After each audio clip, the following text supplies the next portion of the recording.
Bueno, hoy seguimos con esta serie de Segunda de Samuel. Solo que hoy vamos a... Miren, Samuel, voy a batallar también en hacerlo capítulo por capítulo, como estamos acostumbrados en estos videos que voy 1, 2, 3, 4, 5. Voy a agarrar porciones de diferentes capítulos porque lo quiero hacer de una manera cronológica. Entonces por eso voy a ver así Segunda de Samuel. Hoy vamos a ver el capítulo 5 y nos vamos a arrancar desde el verso 6, que de hecho es una porción que también está hablada en Primera de Crónicas 11 del 4 por ahí. Y entonces empecemos en este contexto. Acuérdense que David está agarrando el reinado ya general y va a conquistar la ciudad de Jerusalén porque va a ser su fortaleza. Entonces la primera cosa que ya va a hacer este rey David. Entonces marchó el rey, dice la Biblia, con sus hombres a Jerusalén contra los jebuseos que moraban en aquella tierra, ¿no? Dice Crónicas contra los jebus, los cuales hablaron a David diciendo. Entonces lo primero que vamos a ver aquí es que se organiza David, organiza a su gente para marchar hacia esta fortaleza porque iba a ser la capital del pueblo de Israel y iba a ser una ciudad usada estratégicamente por su ubicación, ¿no? Estaba en el mero centro de Israel, entonces había que empezar por conquistar aquella parte que Josué nos dice que no pudo ser conquistada. Habían conquistado muchas partes en la tierra prometida, pero Jerusalén no. Ahí habían estado los jebuseos y ellos habitaban hasta ahí, no hasta ese tiempo. Entonces estaba en el mero centro de Israel.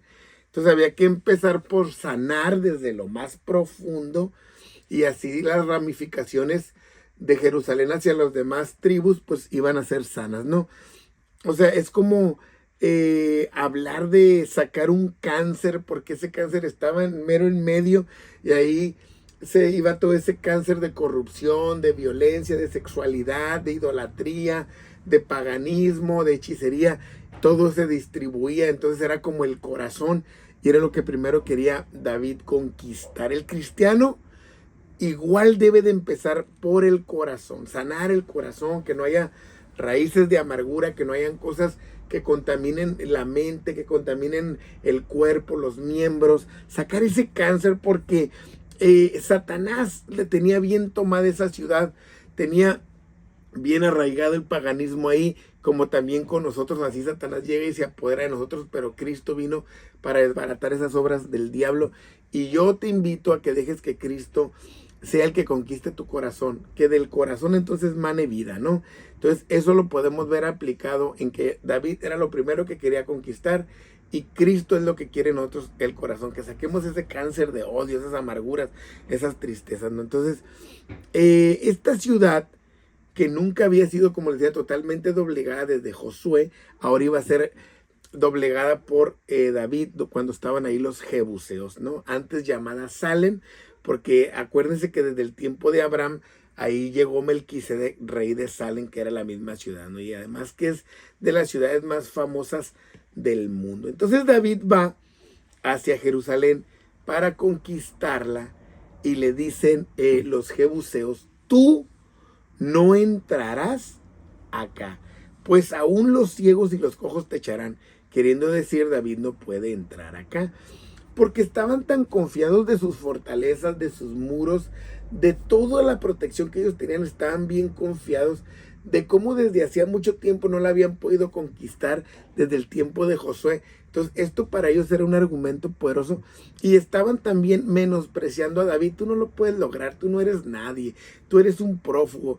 Y así trabaja el enemigo con nuestra mente, que te dice, tú no puedes, tú no eres nadie, ya te derrotaron, ya lo intentaste, porque de hecho los israelitas ya habían intentado tomar esa ciudad y entonces los jebuseos le recuerdan a él que aún en Israel, fíjense, se tenía un mal concepto porque ellos ya habían logrado buscar conquistarla, ya habían buscado conquistarla, pero no habían podido, ¿no? Entonces, cuando vemos que estos hombres usan estos términos que dicen que ni aún los ciegos y los cojos te echarán, o sea, ellos estaban hablando de una manera muy despectiva contra estas personas que tenían alguna discapacidad, diciendo, como menospreciándolos, pues, y como diciendo, hasta ellos que son menos útiles te pueden evitar que entres por lo débil que tú eres. Recordemos que en Israel también, por allá Dios prohibió que los que tuvieran alguna condición diferente ejercieran el ministerio, pero nosotros nunca debemos de pensar que Dios los menospreció, que eso por allá lo hablé en el libro de Éxodo, Levíticos. No es que Dios los despreciara, sino que acuérdense que ministrar en el tabernáculo era un trabajo muy rudo, muy difícil. Imagínense alguien con la vista mala y estaba muy oscuro, solo había la luz del candelabro, cargar las ofrendas, los animales, matarlos. Era un trabajo rudo, era un trabajo que ellos no lo podían hacer. Entonces Dios por eso también prohibió que ellos lo hicieran, porque no iban a poder hacerlo. Y otra cosa es que el sacerdote representaba a Cristo, por eso tenía que estar completo de todo, no era una manera de despreciarlos por estar así, para que no vayamos a malentender la Biblia. Era una manera de evitarles un trabajo que ellos no lo podían hacer, ¿no? Entonces, en la antigüedad también algunos pensaban que estaban maldecidos, por eso, que porque algún pecado que habían cometido. Por eso cuando vemos en el Nuevo Testamento una persona que está ciega, le dicen, ¿y por qué está así? ¿Porque pecaron sus padres o pecó él? Porque era una concepción que se tenía acerca de una discapacidad, ¿no? Entonces ellos tenían la seguridad de que nadie podía entrar y vencerlos en la ciudad. Entonces, qué triste es también, hablando de esto, como a veces el enemigo con lo más débil nos derriba, con lo más débil nos tumba, con un chisme, con una calumnia, con una crítica. Ya andamos ahí como si fuéramos de azúcar, porque el enemigo a veces con cualquier cosa no nos deja entrar hacia la gloria de Dios, como estos jebuseos decían, hasta los más débiles te pueden detener. Hermano, usted no sea débil, usted crezca, camine, avance para que la obra de Dios esté en usted. No sea como un niño que cualquier cosa entonces no lo puede hacer porque está pequeño. Así es el cristiano que no crece, ¿no? Entonces hay que convertirnos en fortalezas poderosas para que estemos en las manos de Dios. Entonces, ¿ellos qué hacían? Pues despreciaban a estas personas al decirle a David que ni ellos los podían dejar pasar. Entonces, ¿pero qué pasó? Dice el 7, pero David tomó la fortaleza de Sión, la Jerusalén, la cual es la ciudad de David. Entonces David confiaba en Dios y fue por esa ciudad, la cual sería llamada la ciudad de David, por ser el centro de su reino. Dios le iba a dar la victoria para que siguiera construyendo su reino en este comienzo de esta nueva dinastía que empezaba con este rey después del mal reinado de Saúl.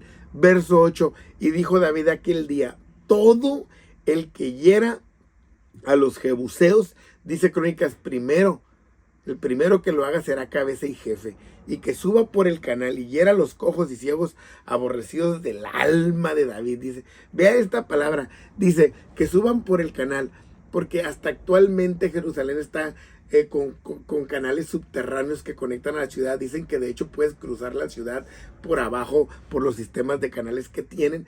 Entonces dice que David dijo, suban por ahí y hieran a los cojos ciegos aborrecidos del alma de David. Pero entendamos, no es que David aborreciera a estas personas.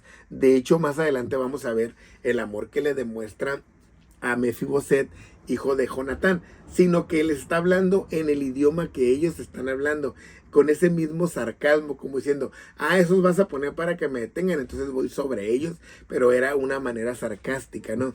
Dice, ciego ni cojo no entrará en la casa, ¿no? Entonces, ¿quién fue el primero que subió? Pues Joab, eso nos lo dice Crónicas, no nos lo dice Samuel, que fue el primero que subió y entonces fue hecho jefe. Entonces la estrategia de David estaba ir delegando responsabilidades en su ejército, y el que se atreviera a subir por esos canales que cruzaban la ciudad, entonces iba a ser el general, ¿no? Entonces no había ningún respeto o consideración entre ellos, ya que los jebuseos los ponían como carne de cañón, por decirlo así, porque eran enemigos de David. Entonces David también decía, entonces pongan a quien pongan, yo voy a conquistar, aunque sea quien sea, nosotros vamos a ir y vamos a tomar esa ciudad. Entonces Joab toma la iniciativa de empezar la guerra, y así fue recompensado en el liderazgo, ¿no? Entonces este Joab, que es un hombre pues que ya lo hemos hablado, que es famoso por su valor. Y David moró en la fortaleza y le puso por nombre la ciudad de David,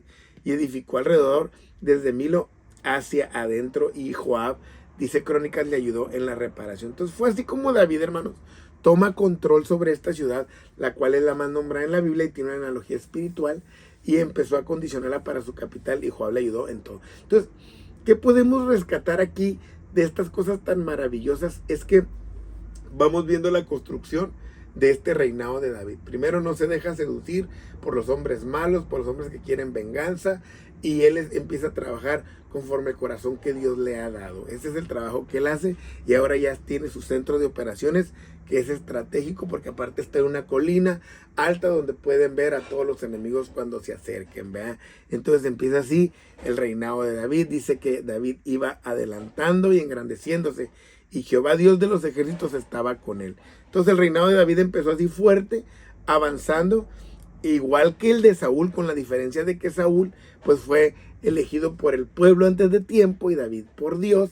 Entonces todo lo que David hacía, Dios lo iba engrandeciendo y Dios lo respaldaba. Entonces este debe de ser siempre una constante en el cristiano: ir creciendo, ir avanzando, no detenernos, no estancarnos, sabiendo que Dios nos va a respaldar y que Dios nos va a engrandecer. Entonces vemos las primeras victorias de David. Y entonces también en el capítulo 5, en ese que estamos, pero ahora en el verso 17, vamos a brincarnos unos versos, pero a seguir con la historia cronológica.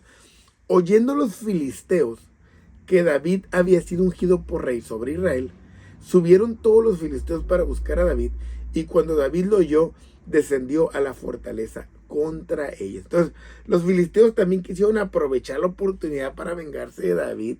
Ellos constantemente estaban luchando contra Israel. De hecho, David estuvo a punto de pelear con ellos, y ellos tuvieron miedo de que les volteara la bandera en contra de Saúl y así reconciliarse con él. Entonces, al verlo ungido, despertaron su odio, ya que ellos siempre habían querido la propiedad de esa tierra. Entonces, ¿qué hicieron? Aprovecharon, dijeron: ahorita que está naciente el reino de David, entonces era cuando ellos pensaban que lo podían derrotar. Entonces, el enemigo, hermanos, no va a desaprovechar oportunidades.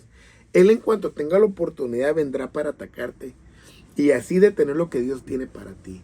En cuanto Dios nos unge, que Dios nos escoge, pues que Dios nos elige, entonces el enemigo se prepara para atacar. Entonces vinieron los filisteos y se extendieron por el valle de Refaín con sus enormes ejércitos. Vinieron para hacer guerra en este valle de los gigantes.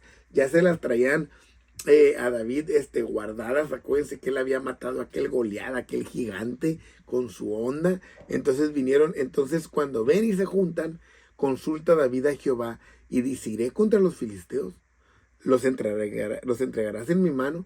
Y Jehová respondió a David: ve, porque ciertamente entregaré a los filisteos en tu mano. Entonces, ¿qué hizo David? Consultar a Dios para tener la seguridad de lo que iba a pasar, de lo que iba a hacer. Y Dios le dijo que no dudara, que la victoria estaba asegurada. Y es lo primero que tenemos que hacer en todo: consultar a Dios. No acostumbrarnos a lo que sabemos, a nuestra inteligencia, a nuestra capacidad, a nuestro conocimiento, sino consultar a Dios. Señor, ¿te parece? Señor, ¿está bien? ¿Me vas a dar la victoria? ¿Me espero? ¿Qué hago? Entonces vino David a Valperasim, y ahí los venció David, y dijo: quebrantó Jehová mis enemigos delante de mí, como corrientes impetuosas, y no dejó nada a su paso. Por mi mano, dice, como se rompen las aguas, que dice así Crónicas. Por esto llamó a aquel lugar Valperasim, o sea, lo llamó quebranto. En ese valle de los gigantes, en ese valle de los filisteos, le cambió el nombre a esta victoria tan poderosa para honrar a Dios. Fácil, así como tomar agua con las manos, fue que Dios los desbarató a ellos. Entonces el enemigo, ¿qué hizo? Ellos los llevaron a su mejor terreno con sus mejores hombres para derrotarlo, pero Dios estaba ahí para quebrantarlos.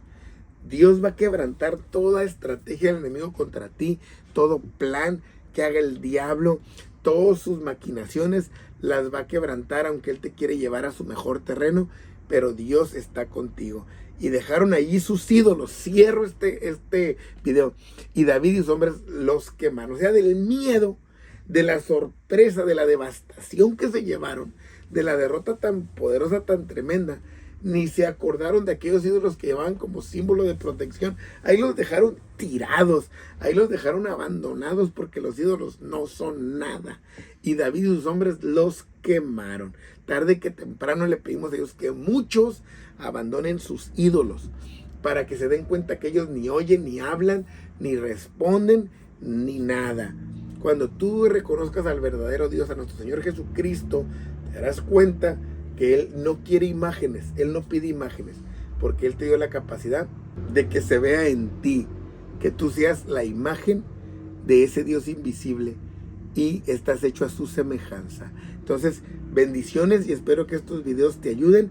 Estamos estudiando historia, estamos hablando acerca de este reinado de David y pronto llegaremos entonces en el video que viene a cómo David buscó transportar el arca. Dios te bendiga.